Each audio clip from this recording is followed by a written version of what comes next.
Oh, Just that 'cause- was Thank you. That's one of them.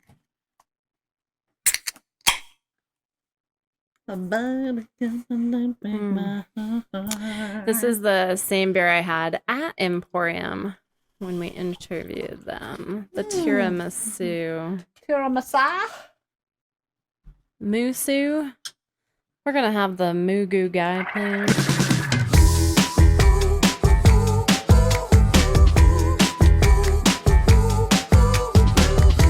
Hello.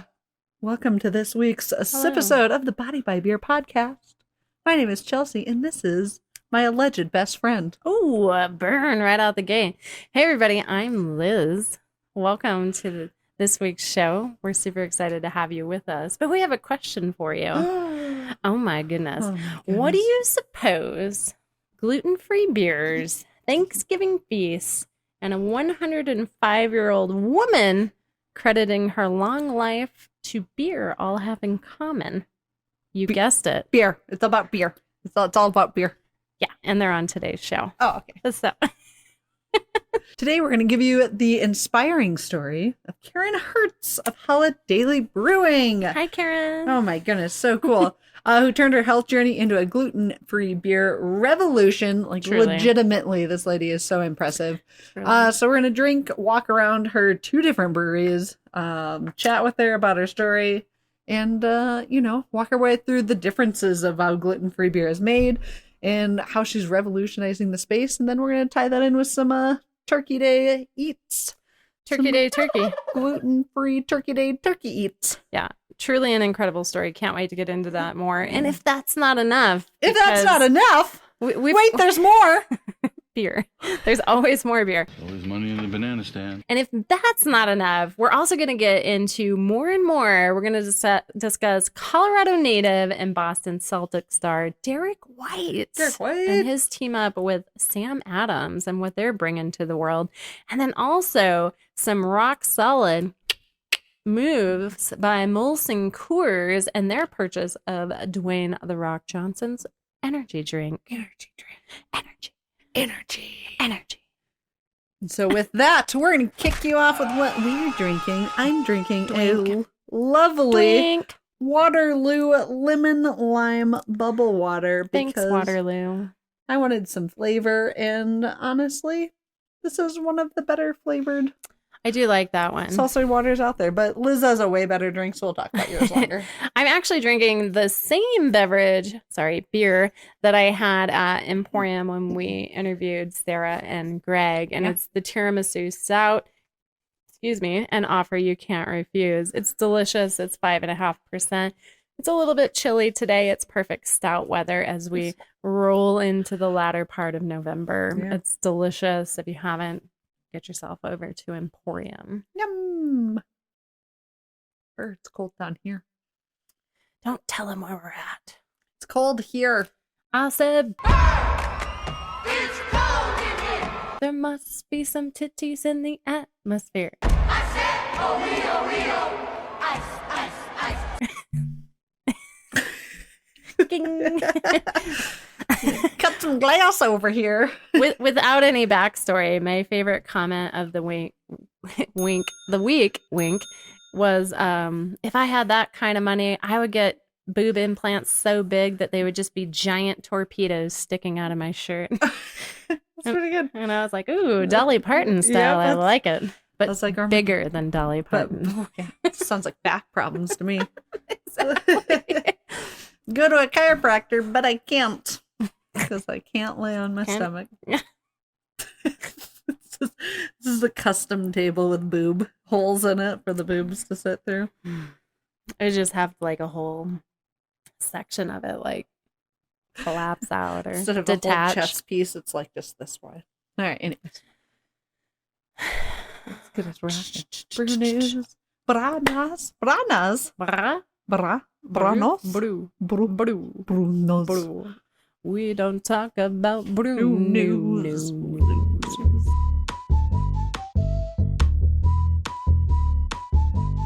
All right, welcome to this week's Brew News, where we bring you the latest, the greatest, and sometimes downright wildest stories from the craft beer beer industry, because that's what we're here for and that's what we're all about. And this week it's about celebrity collaborations to energizing rocky industry shakeups, and even a 105-year-old woman, good for her, who credits her life to a pint of beer a day.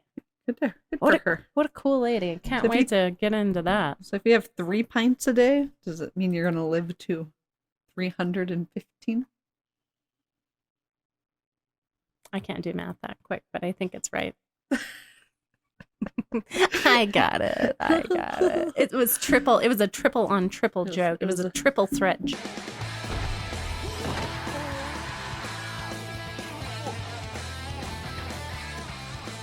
Future's now, old man. So Celtics star Derek White, who the biggest reason we're talking about this one, we love basketball, but he is a Colorado native. Grew up here, went to college here. We loved us some Derek White.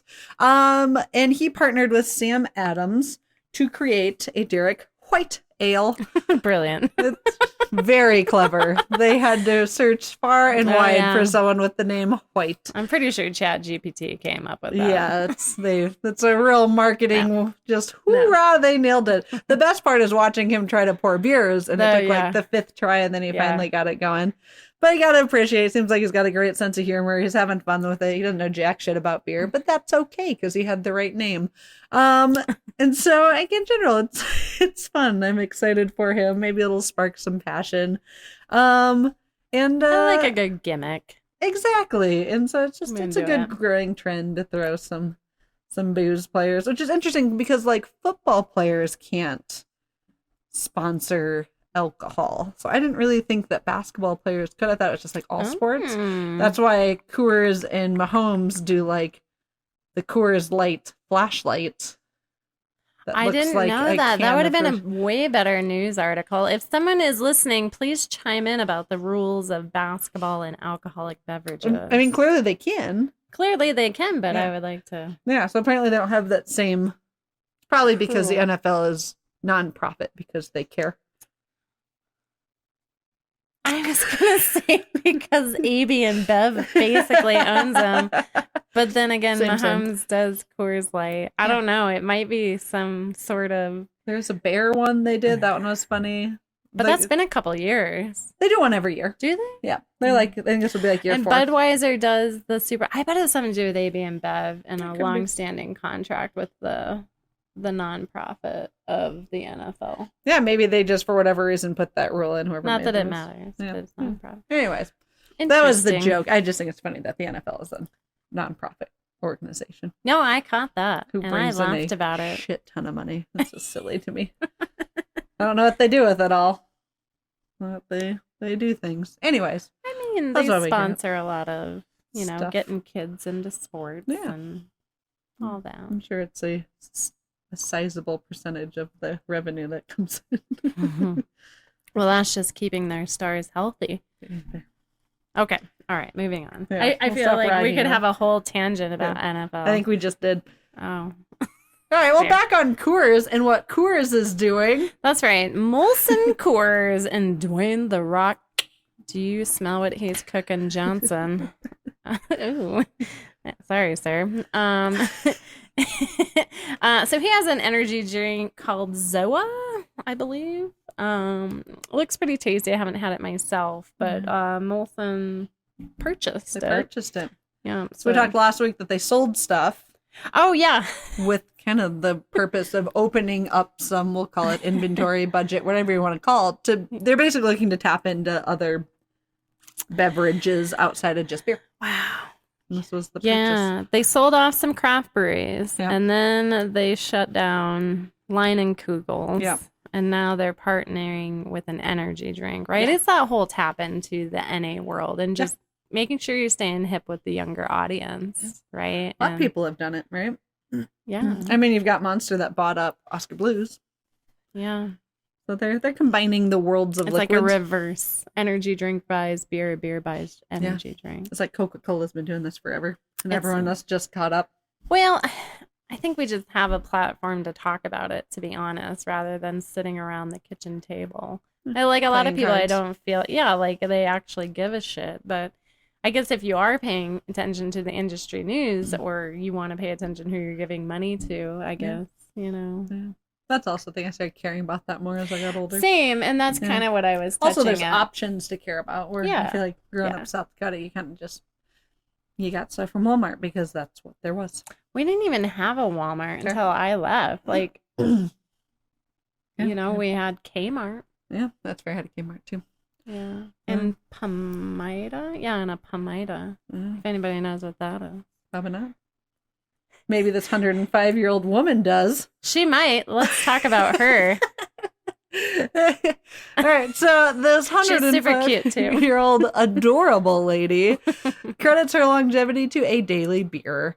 Kathleen Hennings, celebrating her recent birthday, she shared that her routine of savoring the stout has been a perfect match for her lifestyle, and I bet you can't guess what stout it is. A tiramisu stout. Yes. It's also kind of why I had the tiramisu today. Oh, yes. It's Guinness, guys. It's always Guinness. It's always Guinness. Good for your heart. 2 grams of protein. It's a low pee, not a full pee. Yeah. It's a good pee. And it helps you pee. So, I mean, there's a lot of things of why Guinness, having a Guinness a day is good for you. It's not bubbling up your tummy with bubbles. Yeah. Protein is like really good for your heart. Yeah. It's got all sorts. I think it's got a bunch of iron in it, if I'm remembering. I think that's why it's good for your heart. It's all sorts of shit. Guinness is just good stuff. It is. So there you go. It's like the Irish knew all along. They're like, hey, potatoes and Guinness. Potatoes. Boil them, mash them, stick them in a stew. Potatoes is the other P. Shit. I told you my entire diet. I'm so sick right now. What am I supposed to eat? I know. So I was like, bread and potatoes? I was like, my breakfast is usually eggs, aka protein, a shell, potatoes. Wait, go through the 5 P's again. Protein, potatoes, fancy P word for bread, Pizza, and pasta. I definitely don't eat pizza and pasta as much as I once did. Yeah, I mean, I just make my own pizzas now. But I definitely hit a quick catch up because we talked about this before. Sorry. Is I read an article that Italians are not living as long because they're not following the Mediterranean diet like they used to, and instead they're eating too many of the 5 P's, which are those 5 P's.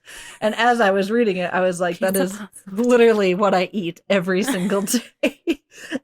I do more shells than bread, but for the most part, yeah, it was pizza, potatoes, pasta, a fancy P word for bread, and I lost it again.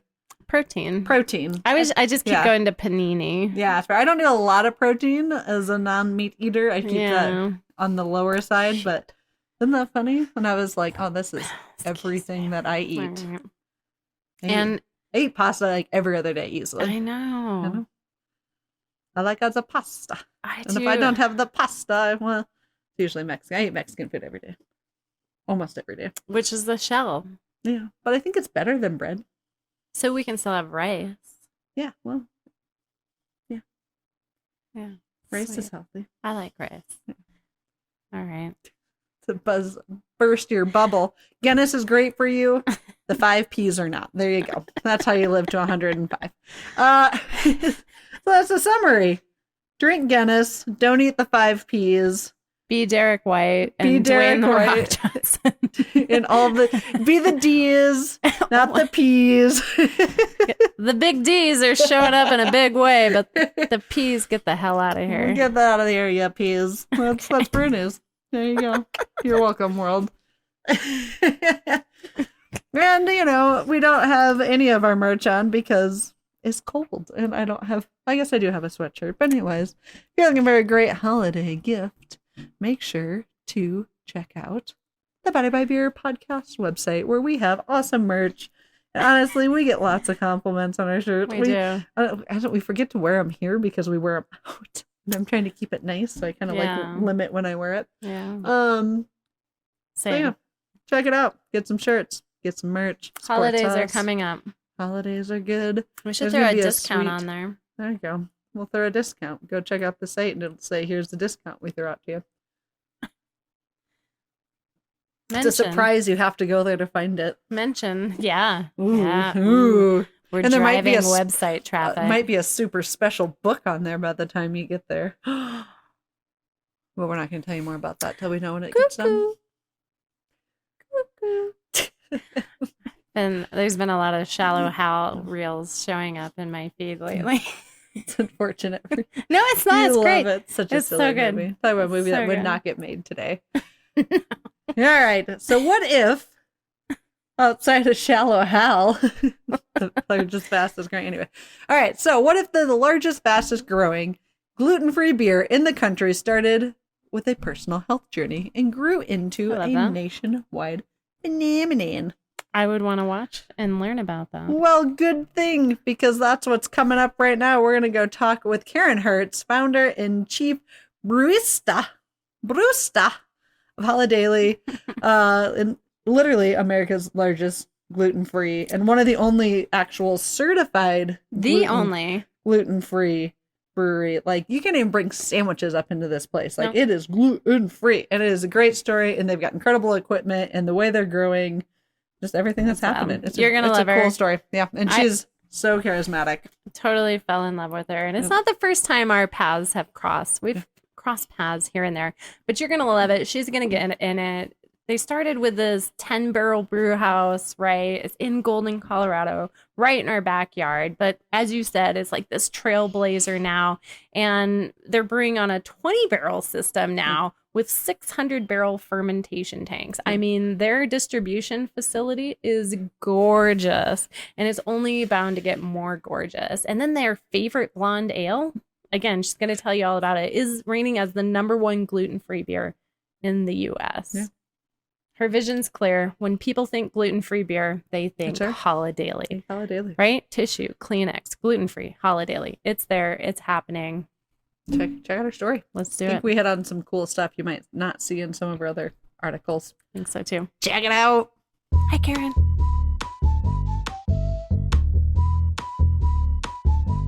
Thank you again. Oh my gosh, thanks. You're just a crazy busy lady, and I admire that so much. Thank you. When I think about being an entrepreneur, I think about stories like this. It's like, but I do like my sleep, so that's where I tend to fall. I like my sleep too. Okay. I still get some. Okay, that's Yes, good. All right. So tell us who you are. How did we get here? Yeah. Take us through it. Yeah, I'm Karen Hertz, and I am the founder and chief brewista of Holidaily Brewing. Really, I started Holidaily, I was working at Coors, so I had beer industry experience. I have an MBA in entrepreneurship. And then I ran into health issues. I'm a 2-time cancer survivor. I've had melanoma as well as thyroid cancers, and was told I had a severe gluten intolerance, and lived in Colorado and loved beer. And beer was such a big part of my social life. Sure. It was, I go to sporting events or après ski or whatever it might be, and I want to have a beer. Absolutely. And so it felt like a piece of that was gone, and I tried the other gluten-free beers that were out there, and there just was no great quality gluten-free beers. So I made my own. I love that so much. Here we are. That's how we get here Here's today. where we are, yes. And that was, we opened here in February of 2016. Okay. So February we'll be celebrating our 9th anniversary in this exact location. Very good. When we opened, we had 3 beers on tap, and we were open 3 days a week, because I was like, will people come to a gluten-free brewery? I'm not really sure. Right. And by the end of the first year, we had 10 beers on tap. Wow. We were open every day of the week, Wow. and I was distributing 2 beers out of the back of my car, knocking on doors. Oh my gosh. Yeah. Oh my gosh. So it kind of has been that trajectory ever since. Blossomed from Yeah. there. Yeah. For sure. I love that. So we're sitting in the OG location. Yeah. Why did you decide to be here in Golden? I love this town. Yeah. And I live nearby. So Yeah. that's very convenient. Yeah. But I think I live here for the same reasons I thought it would be a great place for a business. My vision, I think I always wanted it to be big, as in like a big brand that got distributed far and wide. But in the beginning, I was just thinking about Colorado. Mm-hmm. And Golden is awesome because there's highways all right here going in all different directions. And it was easy for me, especially when I was self-distributing, to get beer down to Denver, up to Boulder, and up to the mountains. Sure. And so Oh, that's yeah. really why I thought this was a great sort of central location for those 3 big cities near me. Right. Now we distribute way beyond that, but I still love it, and I love just the vibe of Golden, the feeling of Golden, and we're in my bubble. I live yeah. here. Oh yeah. I live here. Yeah, so. Especially looking at North Table. I Yeah, mean, it's how not can too you go bad. wrong with that? It's not too bad back here. Yeah. So as a barista, is that something self-taught? Lots of friends around? I mean, you're a lover of the beverage. It's a Yes. big part of your social life. Totally. Take us into that a little bit. I mean, Then I think we didn't, you know, when I worked at Coors, I was in logistics Okay. primarily. So Okay. I was getting beer from here to distributors in the central region. that makes a lot of sense. And that really is where my experience and my knowledge was in distribution. I didn't know anything about how to really brew beer. But once I was trying gluten-free beers and was like, God, there has to be something about the ingredients. Yep. I don't really know what's going on, Yep. but they're not making Yep. good beer. I started looking into brewing, Okay. and I started home brewing. Okay. I never went into this as I want to be the brewer. I always wanted to be the seller and the drinker of the beer, but not necessarily the brewer. That's the best gig. So, but I needed to know enough to be dangerous, and I needed to know enough about the process to just be part of that piece of it. And Yeah. I mean, one of the coolest stories, just in even thinking about doing this, was I was Googling gluten-free grain you can brew with. Yeah. And at that time, this is about 10 years ago, the only company in the whole world was in Fort Collins, Colorado. And it's a woman-owned company called Grouse Malt House. Okay. Twyla Souls started it up there about a year before we started. And I drove up there and we hit it off. And Oh, she's yeah. Definitely worth you guys talking to. Absolutely. too. Would love to. And so we source all of our grain from her here Very cool. locally. And Very cool. I learned a lot from her because she had done a lot of the research prior to Yeah. me wanting to make a beer. And then we also worked with CSU has a fermentation and science school. Yep. So I got to brew some practice batches up there with those guys. Beautiful. Yeah, really cool. Oh my God. Yeah. It really is often about that networking piece. Oh, totally. And for what it is, right? We often go to the back, like, what advice would you give? And it's always about networking. Yeah. Right? Oh, yeah. Networking for sure. And asking people for help Yes. because people are willing to Yes. help, you know? In this community, especially. Oh, so very much in so. the beer industry, people are like, yes, Yeah. I would love to drink beer with you and And taste discuss, your yeah. tasty recipe. Exactly. Absolutely. Cool. I love that. Yeah. You're out making contacts, you're doing your research. Obviously, you're brilliant with logistics, and you're like, I'm going to start with this size of system, Yeah. and that's enough to prove my point and have a delicious beverage. Yeah, I think one thing, you know, a lot of people think if they want to start a company, they have to know it all. And I didn't. And so I found a consultant that helped me with Okay. a lot of this process. They helped me with, hey, you need high ceilings, you need floor drains. Like, Sure. there's a lot of things to think about in a brewery that I would have had no idea. And then he also helped me with, like, this is probably the size you should start with what you're thinking. And I did want a package pretty much right away, but, you know, on a very small scale. Right. So we, you know, he helped me pick out all of that. He even helped me find a brewer. Okay. So, you know, I think for me, being okay with asking for help, kind of like Sure. we talked about before, and knowing Sure. I didn't know a lot of that, Sure. I was open to having someone help me. And this guy does it for a living and really helped me with all of that. Love that. Yeah. Love that. Initially then, how much were you brewing then? Take me from like Yeah. zero to 5. I feel like year 5 is when things may have Yeah, really yeah. I mean, it's crazy. So in our first year, we brewed about 250 barrels Okay. of beer. Yep. And our second year was about 750. Wow. So yeah, it So went the quick. demand was obvious. It went yeah, quick, yeah. Yeah. It was wild. So that was crazy. I mean, this year we'll do about 5,200. So we've grown about 1,700% since Okay. we've opened. We're Yep. still little. Like 5,200 is a little brewery, but it's actually bigger than most breweries out there. It's just compared to a distribution brewery, it's still pretty small. So we got work to do. But yeah, we started with this 10-barrel system. Okay. 20 barrels of fermentation, Okay. a couple bright tanks, and then we would package everything in here. We added a ton of capacity in this room, Okay. and then we just actually outgrew this space. So really when you moved out, then you open it up to more seating, Yeah. makes a lot of sense. Yep. But you can just imagine just the canning line Yes. in here. Oh, and it was on wheels, so we'd have to roll it over, and yeah, it was intense. I love that. Did you ever find yourself then with your brewer, like going through any of the process just to be more familiar with it? Oh yeah, Yeah, yeah, I and like I assume, would, yeah. I'd help brew every once in Yeah. a while, just to your point, to know the process. Sure. But yes, I'm glad it's their job and not mine. At the end of the day, it's a hard job, man. Yeah. It's not an easy job. Especially when you're stirring the grain. Oh yeah, it's Do you- no joke. Do you ever hear any stories about differences from brewer to brewer, like stirring with gluten-free grains versus non-gluten-free? Do you perhaps they stick more? I don't know. I haven't don't heard that know, too just much. thought of Here's what I that. have heard though is, well, we use millet and buckwheat in every brew. And the physical size of millet and buckwheat is actually a lot smaller than barley or wheat. Right. And so one of the challenges from the very beginning was we were the 5th gluten-free brewery to open, but I had heard from Twyla up at Grouse that these were some of the challenges. And one was grain was going right through the mash tun, Sure. or they were getting stuck mashes where it would just all clump together and liquid wasn't going through. Yep. And so one of the things I did with CSU is I designed a custom screen and we tested it on their system and it Okay. worked. So, there's not a lot really in the process that's all that different in brewing, except we do have a custom screen here for the size of grain that we were brewing with. So I have to ask, like, is that part? Do you have a patent on that screen No. that you're no? And I tried to. I talked to Okay, yeah. attorneys, but no. At the end of the day, they were like, anybody could make, if they'd make it, a millimeter, bajillimeter.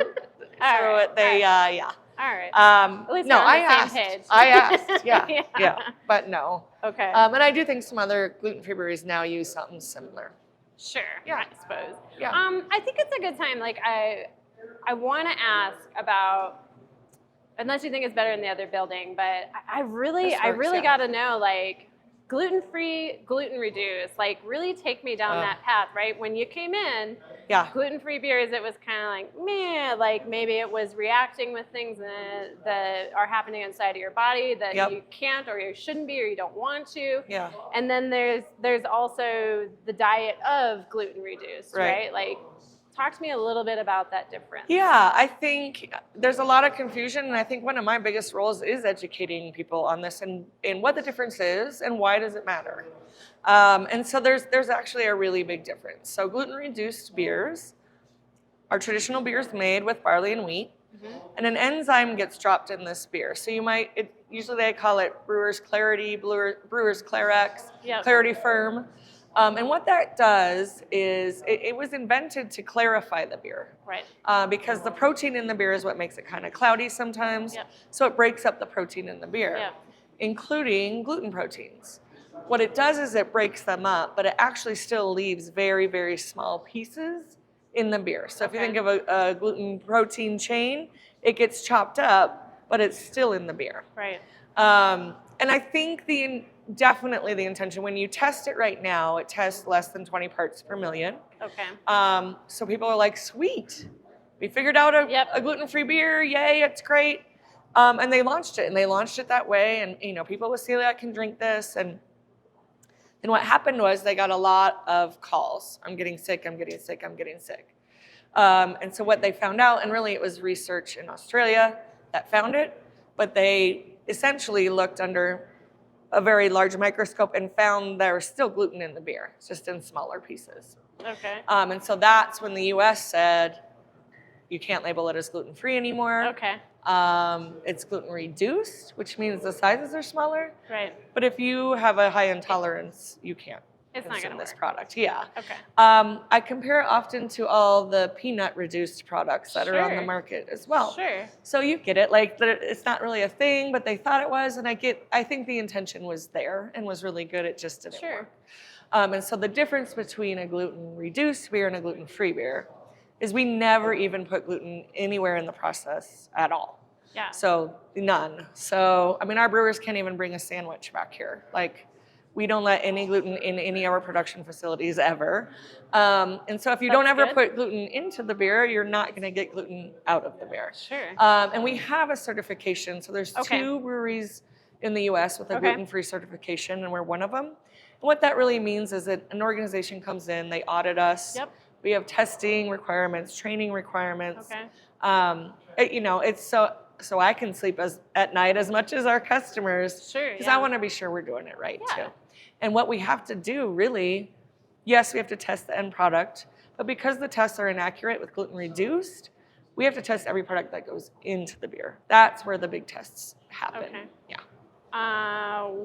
And that's happening. That's happening. At the other facilities. Yeah, both Okay. facilities. At both. Yeah. Okay. Yep. Okay. Yeah. Wow. Yeah. It's a lot to think about. But it really is. Yeah. It really is. Especially what I brought up earlier, right? Now going over into different countries that are claiming Yes. gluten-free, Yeah. but they're gluten reduced. But this is studies coming out of Australia. Yeah. So why wouldn't that translate? We're not totally sure. Yeah. And I mean, and it's exactly that. Like the law in Europe is it tests less than 20 parts per million. And that's good enough. And that's it. And they're yeah. not getting as many phone I'm calls. sure they are. Yeah. Yeah, okay. I'm sure they are. Yeah. So it's just a matter of probably time until they get enough phone calls, or I'm not totally sure. Yeah. Interesting.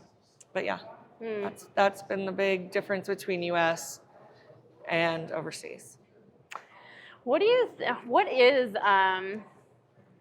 thinking about business plans and whatnot, like total addressable market on gluten-free? Yeah. So I think a lot of people are quick to think like, oh, only 1% of the population is celiac. Like, Yeah.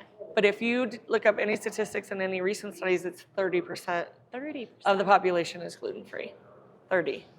And that's because So then I get of people's attention. Celiac, or No, that's by that's choice? everything. That's So like you okay. think of any diet, keto, Yep, paleo, gluten-free, vegan, Yep. everything is gluten-free. So Yep. any diet you know of, but outside of that, it's just more and more people are finding they feel better cutting gluten. Sure. Yeah. Sure. And I'm not here to preach like the whole world needs to be gluten-free by any means, No. but more and more people are feeling Yeah. better. And Yeah. and even the rhetoric around our beer has changed since the beginning. In the beginning it was kind of like didn't want to try it or they weren't really sure. And now they're like, and it's gluten-free? This is amazing, So it's a matter of proving our brand, but also just educating people on Sure. you actually might not be as bloated and you might feel a little bit better. And we get that feedback all the time. I think it'd be really cool to walk up to Go check the out other spot, the 'cause big dog. I definitely want to get into like distribution, right? Yep. Growing the facility. Let's get into the. So yeah, we opened this facility in 2019. One of the reasons, we talked about that space really filling out across the street, but the other reason was that was the year that grocery started taking higher ABV liquor or beer, beer. Yeah. That was the year that was allowed in Colorado. Okay. And there were only 2 self-distributed breweries at the time that were picked by King Soopers, and we were one of them. And so I went from, in my car delivering to like liquor stores to I think it was like 35 King Soopers you have to get beer to Oh my at gosh. 1 a.m. New Year's Day, 2019. Wow. And so that's really when we made a big transition, not only to this facility, but from self-distribution to getting on board with distributors. We had built a sales team by then of Sure. people that were helping me deliver beer, helping me take orders. And then it was like, for something that big, every employee, if you have a car, you need to be at the brewery at midnight, New Year's Eve, and we'll all deliver beer. So that's really how we got that done. But Yeah. it was also very clear that we needed distribution partners to help us get the beer out to people. Okay. Yeah. Okay. Back up a little bit. We go from a 10-barrel brew house to a 20-barrel with 600 600 gallons of barrels. fermentation tanks. Yeah. 600 barrels of fermentation tanks. Yes. But Which there is what were we're steps seeing. in the middle. So Right. remember, we filled out that brewery across the street. Okay. I don't remember the exact number, but I bet you we got close to, 150, 200 barrels over there. And then we just went big when we built this, and we built it to grow. So with, we got the 600 barrels here, but we built this space because we were hoping we would grow, Right. continue growing. And so everything from glycol to floor drains, like we talked about across the street, I knew by then. And so we built it ready to add tanks. Okay. Okay. Yeah. So I'll jump then. Let's just jump into, you've got a big crowdfunding campaign going on. That's got to be a part of it. Totally. This is a huge part of it. We built it ready to grow. We'll be at capacity in this building with what we have by the end of next year. Okay. And it takes that long to order tanks, get them built, get them shipped, get them here, and set them up. It takes a year usually. But you don't just plug them in, So there's a lot that goes into adding equipment in a facility this big or a facility like this. And so now's the time we need to start pulling triggers on the equipment that we want and setting up timing and a schedule of when it's going to get delivered next year. Okay. We have new products coming out next year, which also influences what we need. And we talked about packaging. So we have new packaging coming next year, more sustainable packaging coming next year. Right. And that'll impact our packaging line. And we've already ordered all of that equipment, and we're already gearing up to do all that too. So we got a lot going on. You do have a lot. We got a lot You're going very busy on. woman. Yeah. Very busy. So what does that look like? You're sitting in 9 states right now. Yeah. And so now you're going to go to capacity in the next year. You've got all these puzzle pieces going into place. What does that look like? Are we going to see 20, 25 states? You'll see. Our goal is not thin and wide. So it's not, you're not going to see us be in 50 states in 2 years. Yeah. What you're going to see is a real focus on digging roots in the markets that we're in. We really think grocery stores don't have gluten-free beer options, and we want to be the gluten-free beer option. Okay. We want to be the obvious choice for gluten-free beer. So, and an example might be you think of stout, you think of Guinness. You think of gluten-free, we want you thinking of Holidaily. And so really we've got to dig roots where we are. We're building great relationships, and we're in Kroger's and Targets and Walmart's and Whole Foods and Sprouts. That's where we're going to really focus a lot of our energy and time. Absolutely. And in Colorado, because the chain thing just really happened in 2019, it's a different state. But once you get outside of here, everybody buys beer at the grocery store. Oh, yeah. That's the only place you buy it. Yeah, or gas station. Yeah, or the gas station.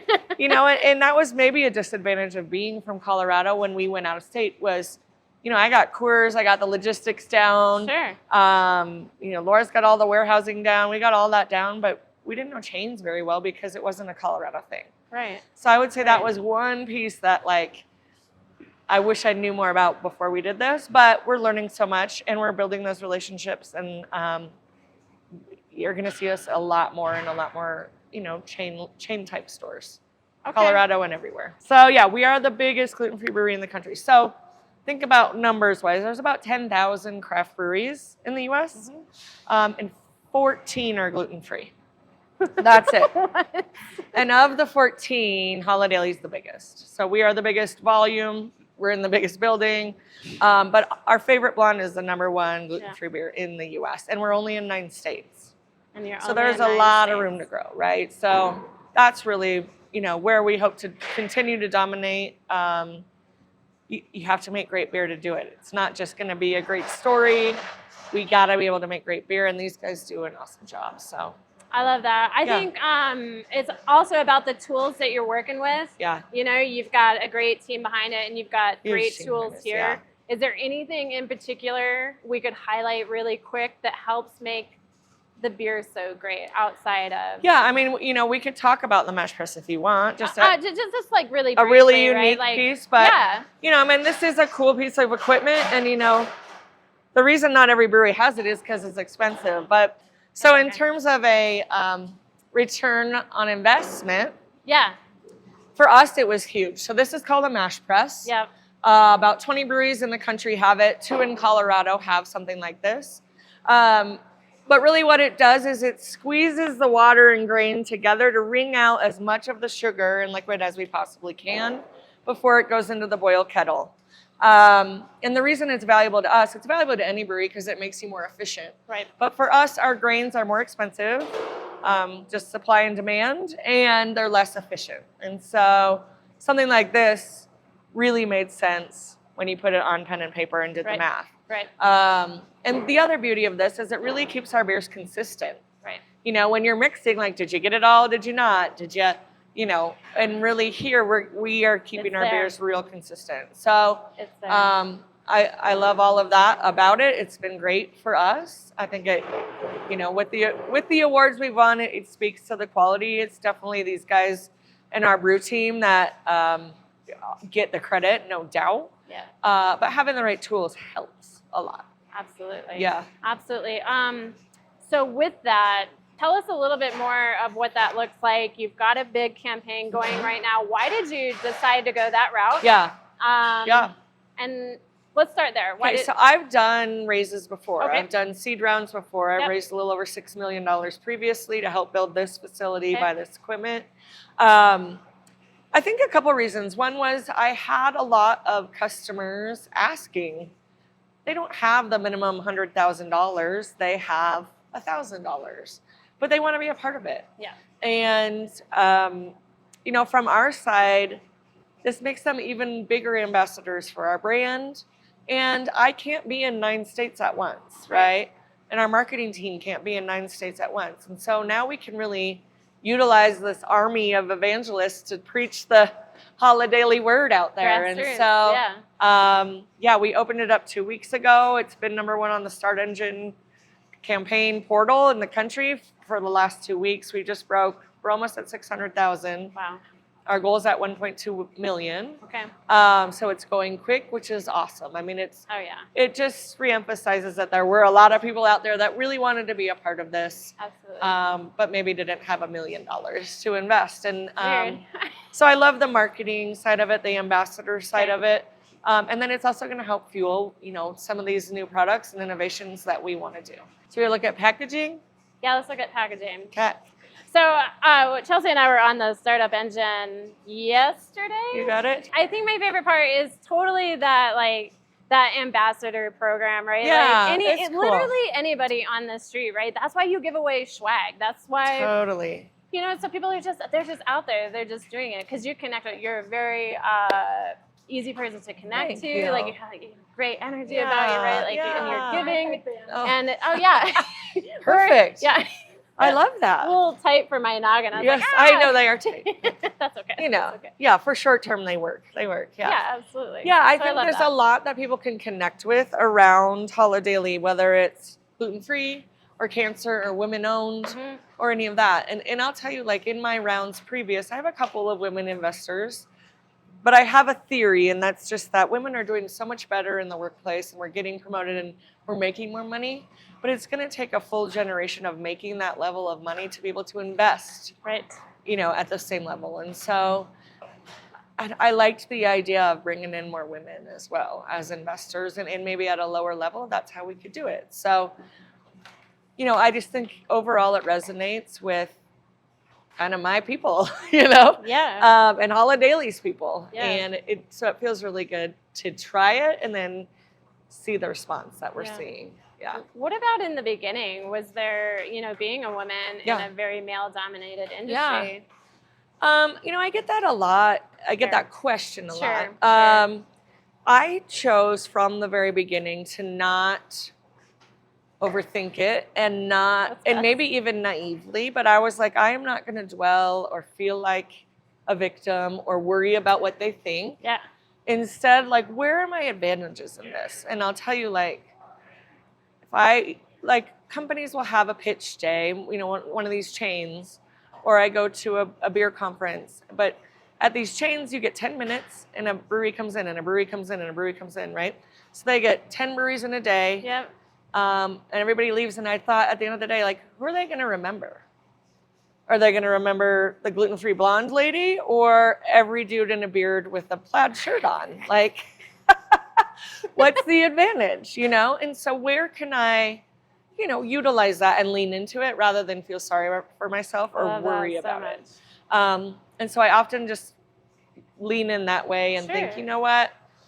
They're going to remember me. Good or bad, they're going to remember me. And I hope in most cases it's good. I mean, I would have to argue that I think it's good. Yeah. It's good. The Thank world you. has said it's good. Thank you. Yes, Good. I love that. So far, yes. Yeah. That's great. Thank you. One just really cool, unique Please. thing while we're on the women Please. subject is we talked about the 10,000 breweries in the U.S. Yeah. We're the only certified women-owned brewery in the country, period. How is that possible? Right? So 3% of breweries are majority women owned. But I do think that, I think this certification is unique because even though it's 3% are owned by women, there's not a huge value to them to pay for it and go through the process of getting certified. It's not easy. Right. They want like your dog's blood type, and I mean, you name it, they want it. Oh, yeah. And for us, it was really valuable. I touched my microphone, sorry. For us, it was really valuable because we knew we were going to be in distribution. Okay. And a lot of, chains and liquor stores have women and diverse owned initiatives. And so we wanted them to know, hey, you've got an option in the beer aisle because you don't have a lot, right? And so we wanted to be an available, diverse owned brand in the beer aisle in distribution. Yeah. So it made sense for our business plan. We're like, a lot of these breweries are just tap rooms. They're just great, awesome, small community tap rooms. Right. It doesn't benefit them to go that extra step. Sure. Yeah. Sure. Unless they're going as a distribution. Exactly. Then absolutely go for it. So I think that's, that's one of the differences between Huge a brewery that's takeaway. really focused on distribution versus Sure. you have an awesome tap room. And you can do it however you want to do it. But Right. from the beginning, we want it to be a distribution Very good. heavy brewery. I mean, it makes sense, Yeah. right? If the goal is, this is what you're going to do. Yeah. Right? Yep. That's the long game. Well, and you want consumers to know too, like, Yeah. especially now, consumers really appreciate efforts around supporting diverse and women-owned brands. So why wouldn't you let them know? Why would Hey, you let we're them out know? there. Yeah. Yeah. Yeah. Was it always that way from the beginning? Your why? Was that your why? Oh, totally. I mean, the why really was, I like to say it's selfish, but I just wanted to have Please. beer with my friends and my family. Yes. Yes. And, at social events where it's a beer type event, a baseball game, a football game, Yep. opera ski. Yeah. And really for me, like I'm a beer drinker, so kind of every event is a beer event for me, but you get it. But even for Yeah. other people, Very good company. and if you're gluten-free, it sucks. And it already sucks to be gluten-free. Like your friends aren't sure if they can have you over for dinner because they Right. don't want to get you sick. And Right. like, where do you want to go for dinner out to the restaurant? Like you're the high maintenance one. And so it's like one less thing. Yeah. You don't have to be high maintenance. I brought my own beer, guys. Yep, It's we're fine. good. Actually, I'm in 9 states, so we could just go to those 9 Let's states. go get Fine. beer Yeah. to people and I then love they that. can just enjoy it. And it's one less thing they have to worry about. I love that. Yeah. It's very much an inspiration. Thank you. And I love that. Thanks. Thank you. Yeah. Thank you. It's fun. Let's check out this cold box. I really want to see. I love conversations about duality. I love juxtaposition, that sort of thing. Yeah. Origin, and right. So what we're gonna see is literally 2,000 square feet of beginning to To a beer fridge. a cold box. Who doesn't have a refrigerator this size? In 2019 is when we opened this facility, and I got to have a moment in this building by myself. And I was standing in this room, and it occurred to me that the refrigerator was the same size as the entire footprint across the street. Right. I questioned myself for a little second there, like, what am Sure. I thinking? So that was a really, overwhelming moment for me, but It's beautiful. it's been awesome, and I'm just proud of what we've done. We still have so much work to do, but to your point, like I really feel like we're building a ton of momentum right now and getting known, and all of our hard work is starting to pay off, which Love is it. awesome. Yeah. Love it. Okay, so this is something that we do because Hey, why not? if you could be any beer in the world, If I could be any, beer in the world, what beer would you be and why? I kind of Well, feel like this- we're I living out mean, that story. this is kind of a trick question. Okay. Answer. Okay. So our biggest seller is called the Favorite Blonde. And the name of it is because my grandpa called me his favorite blonde. Aw. And so he was an eye doctor. So if you look at the label, it's an eye chart Yes. in like an eye doctor's office. And Yes. that's the story behind the beer. So I'm already a beer. I already got to pick. Yeah. love that. So, and I can't imagine being any other beer. The Favorite Blonde I'm happy with. So Oh my God. yeah. You pulled up my heartstrings. Oh, thanks. Yeah. That was beautiful. Thank you. Yeah. Truly, we've done some really incredible interviews. Yeah. We fangirled hard. We straight up told her, like, we were nervous about this interview. It took us Totally. a long time to muster the courage. We actually officially introduced ourselves at GABF. Yep. And it's just, she has such an incredible story and she's so impactful. It felt a lot like going to Bierstadt, where it was just like, oh my God, we don't want to screw this up. Yep. Like, what an incredible story, Yep. an incredible human, and the stuff that they're doing and innovating and crowdfunding. Liz and I each pulled some of our winnings from our Bitcoins to throw in and invest in Holidaily. And we're going to get a really cool hat. Yeah. And I'm really excited to be able Yeah. to wear that hat. Yeah. Love Karen, love her mission. Yeah. Man, what a go-getter, what a pit bull. I mean, like, this lady is And such a beautiful, Yeah, marvelous, wonderful human. tenacious, So cool. giving. Oh my God. Yeah.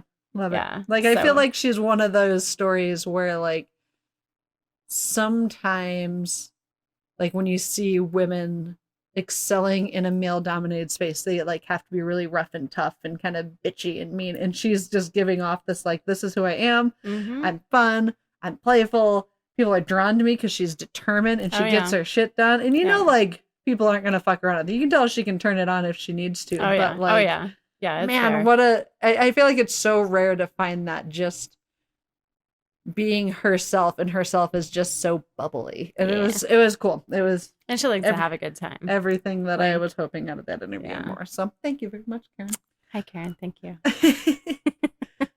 And with that, we will trail on into Can't wait to see her again. I'll oh my throw gosh, that yeah, out we'll, there. we'll go see her again. Absolutely.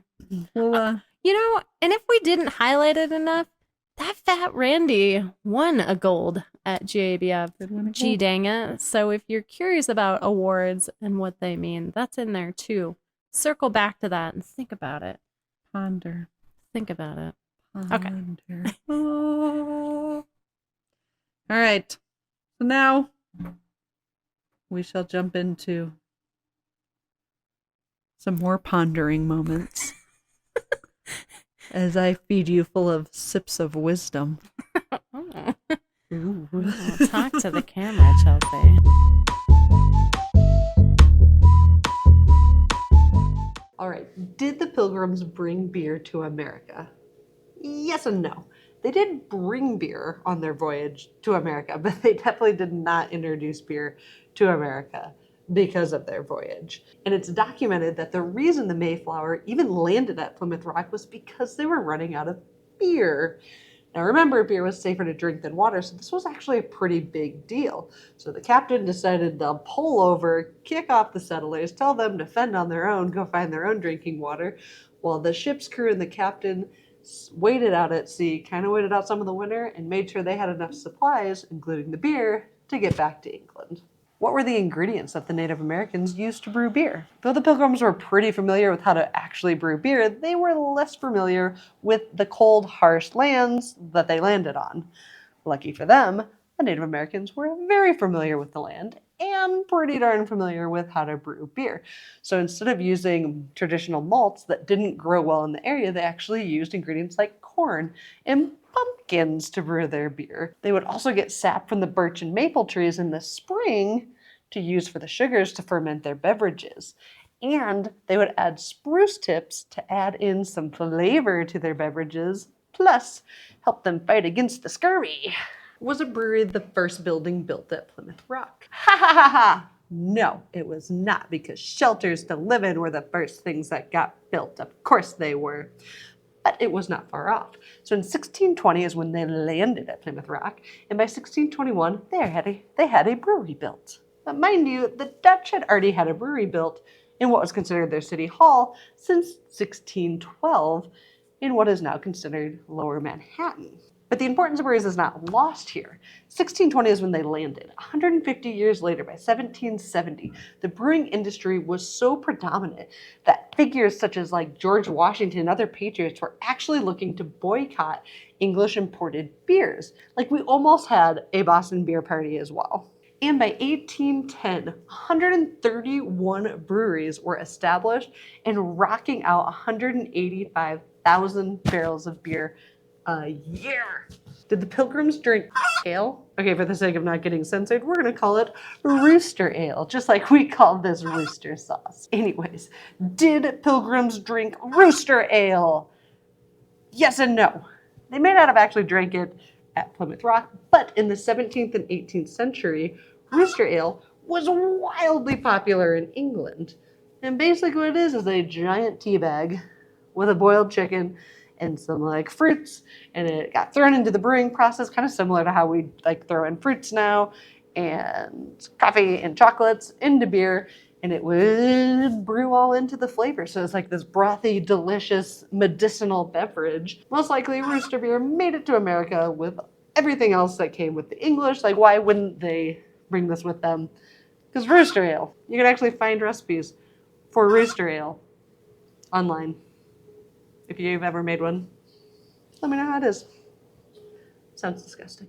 Did you learn a thing or two? Always, From always. You know, I love my wisdom. I love the fun facts, and I love how you change it up every week, or every other week. Like, I really enjoy that. I think they've come a long ways. I also feel like I can go to any beer trivia, including Sam's, and I would crush it because I have all of this knowledge, and then just take up all these bar tabs, and I would be feeling really good about that. Actually, but anyway, you know what made me think of Sam? We should do a beer trivia together, and I'll make a fun Sips of Wisdom shitter book, and we can combine it together and sell the shitter book at the Beer Facts. cheers. How fun.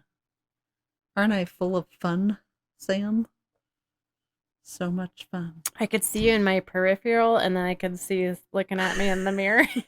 I wasn't, but I can see you now. Hello. Hello. It's creepy as shit. Anyways, hopefully you learned a thing or two, and maybe a shitter book will come out. Who doesn't love a good shitter book? I have a good shitter book. Our shitter book is dad jokes. And people usually come out of the bathroom with their favorite dad joke that they read. Yeah. It's a good usually time. just Kevin. Well, he just does it every day. I know he does. I do appreciate his persistence. He is very persistent. with Very that. persistent. All right. Well, let's jump into now that we did that. Now you get to watch us eat. Yum. Yum. Guess what we're going to start doing? We're going to start Eat. avoiding more peas in our life. Not sweet peas, because those might be my top 5 favorite foods. Those I'll avoid. Yeah, those are my favorite. All right. So welcome to this week's Brews and Bites, my ultimate favorite. Yes, we do get to eat and we do get to drink because we love doing that. You don't get a body by beer without doing that. That's 100% our new theme song.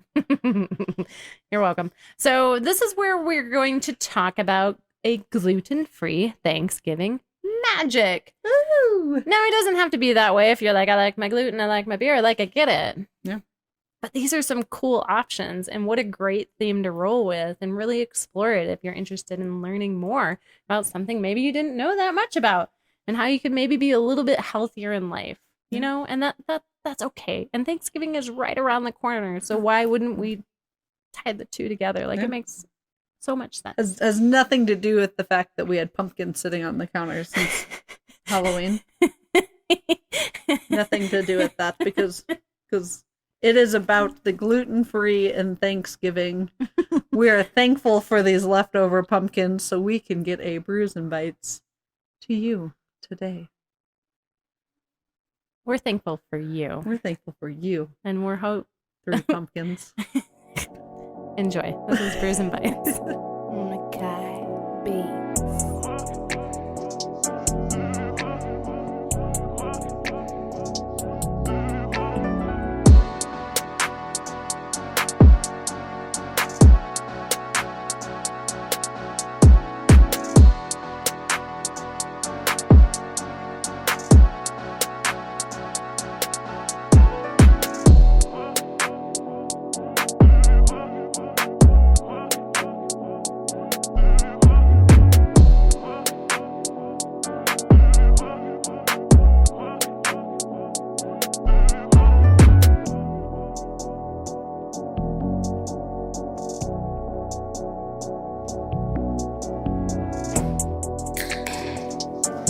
Holidaily Fat Randy IPA. 100% vegan, 100% gluten-free, made with millet and buckwheat.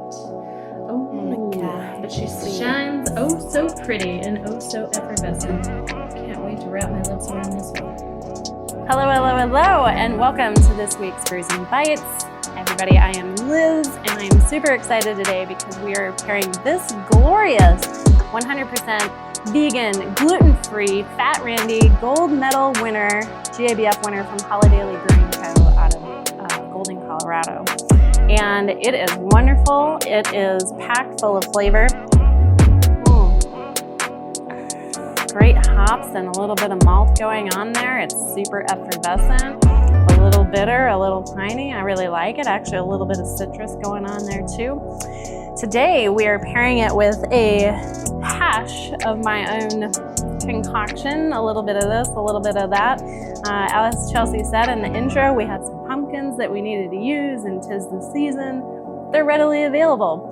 So the idea was to start with a sweet potato, but since we have these pumpkins, we decided to use that. So it's a hash, and it's pumpkin, it's red onion, it's red pepper, it's kale, it's garlic, with a little bit of smoked cheddar cheese on top.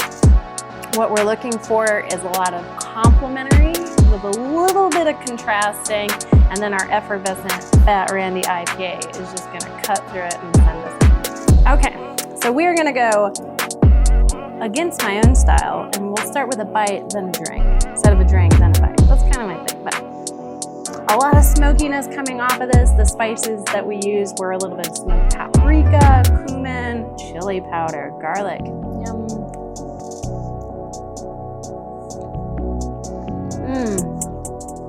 Great texture. The smoke hits you right away. The cheese really brightens it up, makes it more savory. Really sends these malty notes like shooting through our noses. It's super exciting.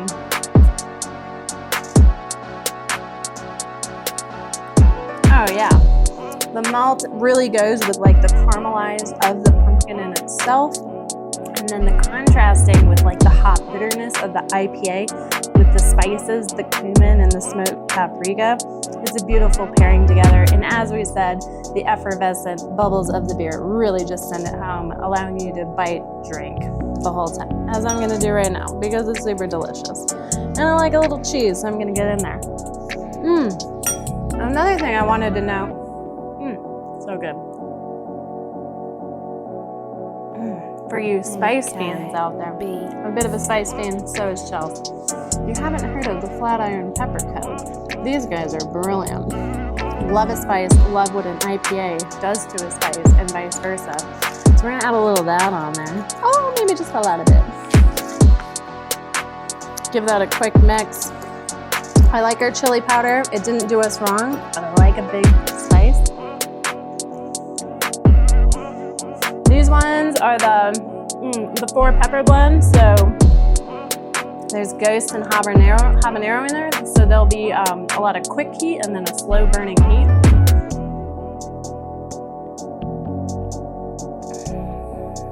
Yes, the caramel, the malty is still popping, and that hoppy is really playing well with the spice right now, along with the other spices that are already in the dish. Totally recommend. Need a little heat, get that flat iron in there. It's a great fall warm weather, maybe even a side dish at your Thanksgiving dinner. So we're switching it up. We've been talking about NAs. Well, today a lot about like gluten-free, but we have been talking about NAs. I'm gonna go with the old world's #1 drink, a tea. This is a green tea. What I'm hoping to get out of it is to have some of the tannins from the green tea, do a little bit of cutting through the richness of the meal, especially the cheeses. The earthiness should come out and complement, while the grassy notes should add a little bit of contrasting. We'll find out. See what happens. I'm excited for this meal. Liz said it's really good. Kevin said it's really good. It smells really good. I'm excited to see what happens. There's so many bright colors in here. Smells great. Has none of the peas that we've been talking about, so I mean, I don't know if I'll be satisfied, but it's fine. You gotta have all the peas.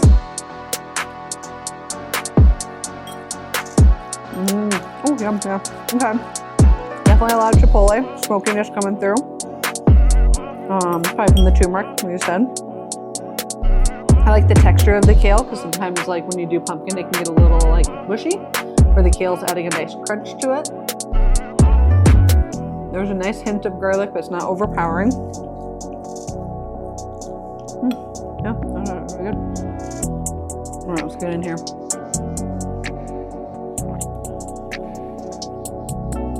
was my first ever tea and bites. And at least on the first bite, it just totally like washed all the flavor away. Dang it! Let's try it again.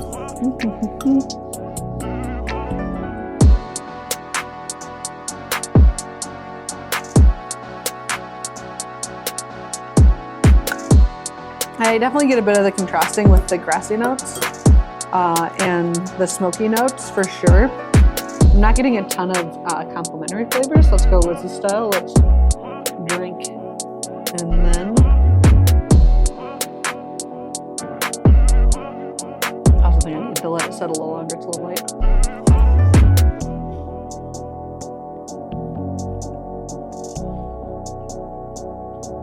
Yeah, not a ton of complimenting. It's actually kind of just like taking away the amount of smoky flavor that's coming through on it. Let's see how it does with some spice. As Les said, I do love me some spice, and this stuff is the jam. They have like a whole 4-pack, and some of these are too hot to handle. But if you can handle this heat, like it makes all other chili, like peppers, seem weak. And the apple, yay.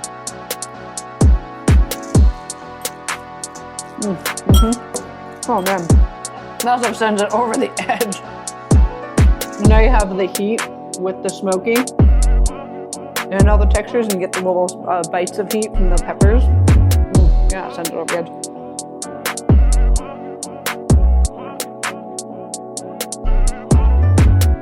The earthy and the heat go together really nicely. It actually kind of allows more of the earthy flavor to come out, and it kind of dilutes the tannins a little bit. Otherwise, the tannins were really overpowering. So if you're kind of looking to pep up your green tea, I would recommend pairing it with some spice. I bet a little lemon in there would do really well too.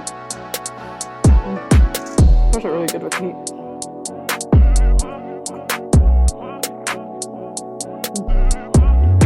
No, yeah, that's great. You know, if you have some pumpkins laying around and maybe you aren't the biggest pumpkin pie fan, would recommend. This is hearty and delicious. Liz brought up it would be good on rice for sure. I don't think it necessarily needs something, but like I almost want like a naan bread to like dip it in. But it doesn't need it. It's fantastic. So would recommend. Didn't do the beer. Got you with the tea. Let me know if you do any tea pairings. Be a fun new adventure together. Fun. What did you think of the Brews and Bites? You know, I have to give you credit. You're always very ambitious with squashes and pumpkins. Oh, thank you. Yeah, and like I just am not, and so I always appreciate Most people aren't. when you really get a wild pumpkin hair up your ass and start working toward making a unique meal. And sometimes they're like a little too sweet for me, but this one was great. Like I really enjoyed it. Put some nuts in there for you. I do like that. Good. Takes away from the sweetness. It does. Yeah. Depending on the nut. Sometimes they're just too sweet. Where this is like, this was great. I appreciated it. And again, one less pumpkin on the counter. I really like squash, and I'll try to keep this brief, but I think it is the most versatile vegetable out there. You can literally make squash taste like anything, and you can turn it into anything. You can make little patties, you can make soups, you can cube it, you can roast it, you can grill it. Like, you can really Bubba Gump shrimp I was gonna that say, shit. I was like, all right, Bubba, you calm down. What's wrong with your lip? I was born with big gums, sir. Yeah, well, you better tuck that in. Gonna get that caught on a tripwire. I do not. Obviously, I do not have big lips, but I do like squash, pumpkin, same thing. They're cousins, whatever. Yeah. I like squashes more because they're less sweet, but that's just a me thing. But you don't even have to make them sweet. So I appreciated that you're like, this isn't this sweet. Like when I was growing up, it was always butter and brown sugar. Well, for sure. And it was amazing. But the older I got, the more like these things are super cost effective and they last a long time as long as you keep them in a cool, dry place. And again, you can literally make anything out of them, especially if you're on like a vegetarian or like keto friendly diet, like anything like that. It keeps all your calories low and you get good source of it's like zincs and minerals and potassium. Potassium. Good pee. Good pee. Potassium. That's my rant. Don't throw away your pumpkins. Eat them. Eat them. Don't put them in the Also field. great for your dogs. Make that's treats good. out of them. And that is ambitious. I understand. Not everybody has time to do that, but they make good treats for everybody. Dogs like pumpkin. It's good for their It's tummies. good. It's good for everybody's tummy. Good for the tummies. It's a good tea. Good tea. It's that big T energy. Nothing. No.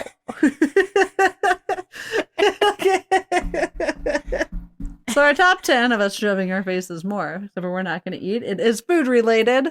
And we're going to count down some of the most creative ways to bring your beer to your Thanksgiving fest outside of just cracking one open and enjoying it, because that's not good enough for us. Never good enough. We're going to count down the top 10 beer-inspired Thanksgiving dishes. Let's go.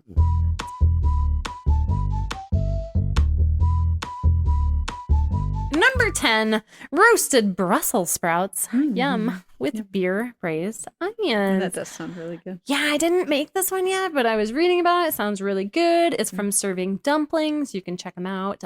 So this recipe is Brussels sprouts paired with sweet and savory beer braised onions, and that is meant to enhance that rich and malty flavors of like a brown ale. Yeah. Perfect as a side dish, I think. Oh, I'm into it. That sounds awesome. Yeah, I'm looking forward to that. This one's going to be at number 9, a pumpkin ale pie. Not my thing, but I get why people like it. Add a splash pumpkin ale to your pie fillings for a spicy beer twist. Why not? Twisty. The recipe transforms a classic pumpkin pie by infusing it with the warm spice flavors of a pumpkin ale, adding a unique twist once again to your holiday spirit. I see I've given myself all the bread ones. Number 8. It's Thanksgiving. Everything is a bread one. Yeah, I mean, I used to get in so much trouble. Quit eating all the rolls, Elizabeth. No, get out of here. I was like, Gollum, my precious. Got me a biscuit. Okay, sorry. Number 8, beer cheddar biscuits. So this can actually Sounds replace some of the milk in your biscuits. So it's kind of like doing a beer bread, but it's a biscuit, right? Makes a lot of sense. Like a lager. So that should add like a bit of the fluffiness, and again, that malty flavor is going to come right through, which is a big component of our Thanksgiving meals. Never forget that. And malt and cheese. Yum. Yum. Also, Go with your five peas don't follow in a Thanksgiving meal. No, they don't count. Okay, They sorry. don't count. Sorry. I just want to make sure homie didn't text you that he's done and like waiting for me to pay him. No, just notifications that Bitcoin's about to hit 100K. Whoop. All right. At Oh, number your 7, favorite. I feel like I've got 2 of my. We should have switched the orders of what we were talking about. No, I here. get the bread. That's fair. That does make sense. At number 7, beer glazed ham. Even when I was eating meat, I never liked ham. So, if you're making ham for Thanksgiving, glaze it with a mixture of brown sugar, mustard, and beer, such as a Bock or a lager. Makes And sense. honestly, I'd probably go with the Bock over the lager. Ditto.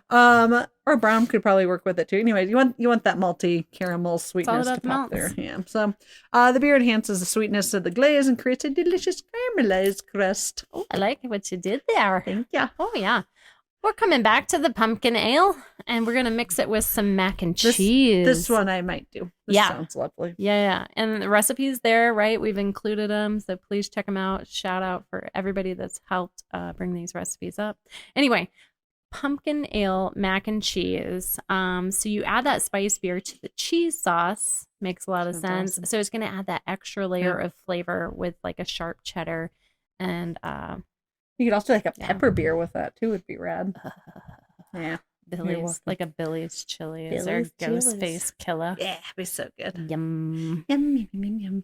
All right, hit or miss on people for this one. The cranberry sauce. And Are honestly, you a cranberry eater? I'll do some. Like I won't avoid it. I'll grab the disc. Out of the can? Well, yeah. And it, Yeah.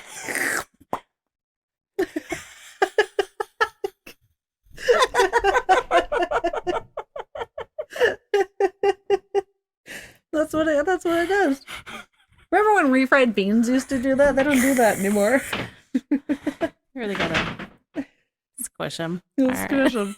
That's like I think he's about done. Yeah, okay.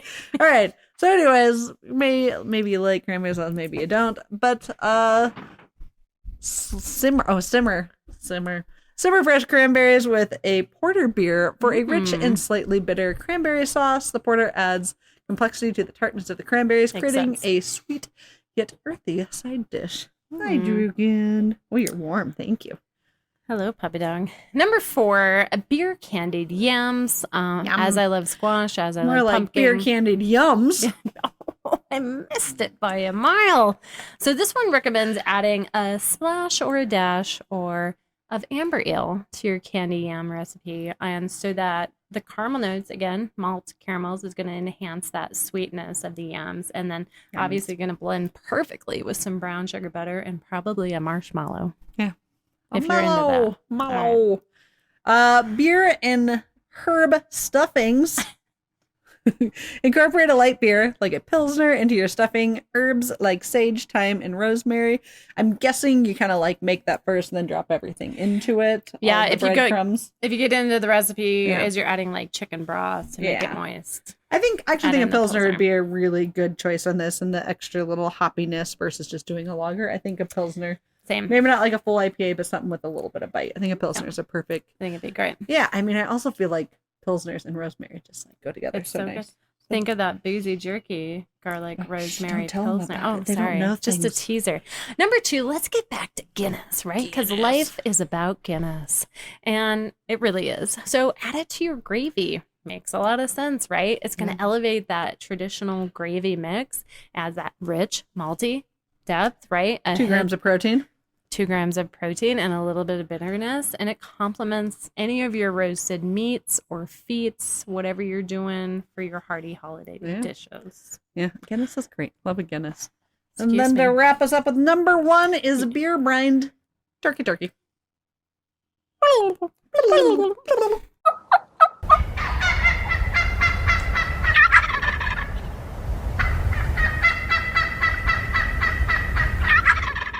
Brining your turkey in a mixture of beer, water, salt, and spices result in a juicy, flavorful meat with a beautiful, crisp skin. Yum. And I'm guessing it's kind of like a beer turkey, but you're just not shoving the can up the hole.